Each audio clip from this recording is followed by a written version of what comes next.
안녕하십니까. 유대인의 관습과 전통을 꼼꼼하게 소개하고 있는 유병성 목사입니다. 단순한 호기심이 아니라 유대인의 전통을 이해함으로써 성경을 이해하는데 유익이 되고자 함입니다. 예루살렘에서 전통 유대인 동네 하면 가장 대표적인 게 메아 쉐아림입니다. 이 지역으로 들어가는 도로 입구에 이렇게 적혀 있습니다. 아나 알 타비리 베 쇼카나테누 베 릴보시 로 짜노아. 해석하면 이렇습니다. 우선 이 문구는 문법적으로 여자들에게 하는 부탁이면서 점자는 명령입니다. 왜냐하면 여성 명령형이 사용되었기 때문입니다. 겸손한 복장이 아니면 제발 우리 동네를 통과하지 마시오 라고 적혀 있습니다. 그리고는 그 밑에 작은 글씨로 무엇이 겸손한 복장인지 예시했습니다. 노출 없는 막힌 블라우스, 긴 소매, 긴 치마, 짧은 옷은 안 됨. 이렇게 되어 있습니다. 21세기의 개념으로는 이해가 잘 되지 않지만 이렇게 되어 있습니다. 여자들의 복장을 어떻게 할 것인가에 대한 문제는 실제로는 유대 전통 내에서도 아직도 계속 논쟁 중에 있습니다. 여성들의 복장과 행동에 대한 할라카를 쯔니우트라고 합니다. 앞에서 소개한 문구에서 짜누아라는 단어에서 파생된 것입니다. 짜누아라는 단어에 대한 해석이 아직도 계속 논쟁 중에 있다는 뜻이기도 합니다. 쯔니우트라는 할라카의 근거가 되는 성경 구절은 미가서 6장 8절입니다. 사람아, 주께서 선한 것이 무엇임을 내게 보이셨나니 여호와께서 내게 구하시는 것은 오직 정의를 행하며 인자를 사랑하며 겸손하게 내 하나님과 함께 행하는 것이 아니냐. 이 구절에서 겸손하게라고 번역된 단어가 짜노아입니다. 앞 구절에서부터 보면 하나님께서 원하시는 것은 천천의 숫양이나 만만의 강물 같은 기름이 아니라 하나님과 함께 겸손하게 행하는 것이라는 의미입니다.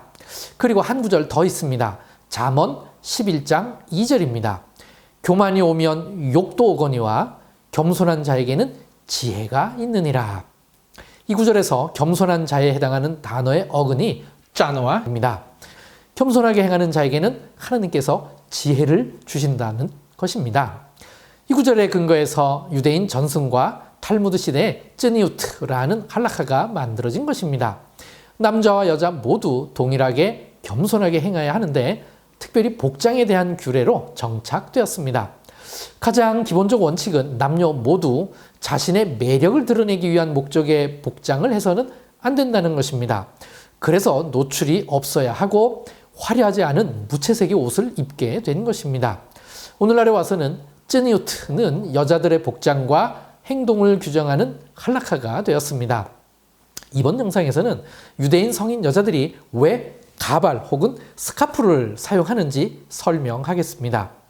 유대인 전승에서 결혼한 여성이 자신의 머리카락을 다른 사람에게 보이는 것을 수치로 여깁니다. 이것의 근거가 되는 것은 이사야 3장 16절에서 23절까지입니다. 시온이 멸망할 때에 대한 묘사인데 여자들이 자신들을 장식했던 온갖 장식물을 다 제거당하고 그녀들의 얼굴과 머리가 드러날 것이라고 했습니다. 그러니 여자가 자신의 맨 머리카락을 드러내는 것을 수치라고 해석하게 된 것입니다. 또한 결혼한 여자는 하와의 죄책감을 표현하기 위해서라도 머리카락을 가려야 한다고 주장하기도 합니다.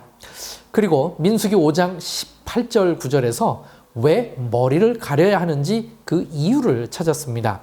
민수기 5장 18절 여인을 여호와 앞에 세우고 그의 머리를 풀게 하고 기억나게 하는 소재물 곧 의심의 소재물을 그의 두 손에 두고 제사장은 저주가 되게 할 쓴 물을 자기 손에 들고. 유대인 전승에서 머리를 풀게 하고는 보이지 않게 가렸던 그녀의 머리카락을 풀어서 보이게 한 것이라고 했습니다. 그러니 정상적인 상태에서는 여인은 머리카락을 보이지 않게 묶어서 가리고 있어야 한다는 것입니다. 그래서 18세기 말부터 머리카락을 가리기 위한 목적으로 가발을 쓰기 시작했습니다. 이러한 목적의 가발을 이디시로 샤이틀이라고 합니다.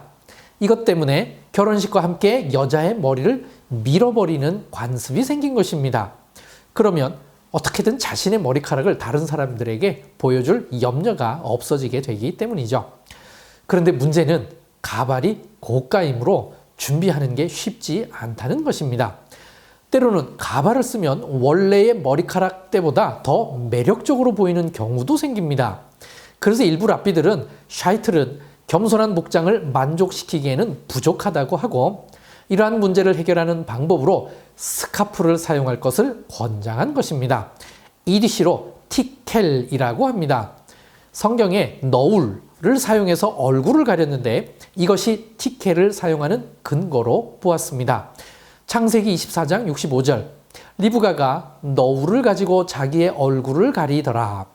창세기 34장 14절 그가 그 과부의 의복을 벗고 너울로 얼굴을 가리고 아가서 4장 1절 내 사랑 너는 어여쁘고도 어여쁘다 너울 속에 있는 내 눈이 비둘기 같고 이사야 47장 2절 맷돌을 가지고 가루를 갈고 너울을 벗으며 이 구절들에서는 히브리어 짜이프와 짜이메트가 번갈아 사용되었습니다.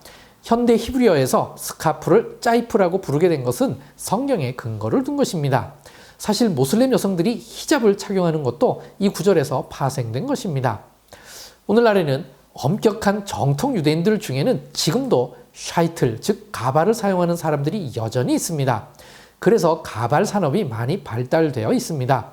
실제로 두 군데나 방문했는데 굉장히 고급스럽고 갑작스러운 남자의 등장에 굉장히 경계하는 눈치였습니다. 그리고 영상 혹은 사진 촬영은 허용되지 않았습니다. 그 외 대부분의 유대인 여성들은 쯔니우트를 지키기 위해서 테켈, 즉 짜이프를 사용합니다. 현대 이스라엘에서는 보편적으로 유대인 여자들은 종교적인 것과는 상관없이도 일반적으로 스카프를 사용합니다. 유대인 남자들이 키파를 쓴다면 유대인 여자들은 스카프를 사용한다고 보면 됩니다. 그래서 이스라엘 거리에는 스카프를 판매하는 가게가 아주 많습니다. 하나님 앞에서의 겸손한 행동을 목적으로 만들어진 쯔니우트 할라카의 시작과 목적은 아주 훌륭합니다. 하지만 현재 결과적으로 그것과는 거리가 먼 여성들의 엄격한 복장 규정이 되어 버렸습니다.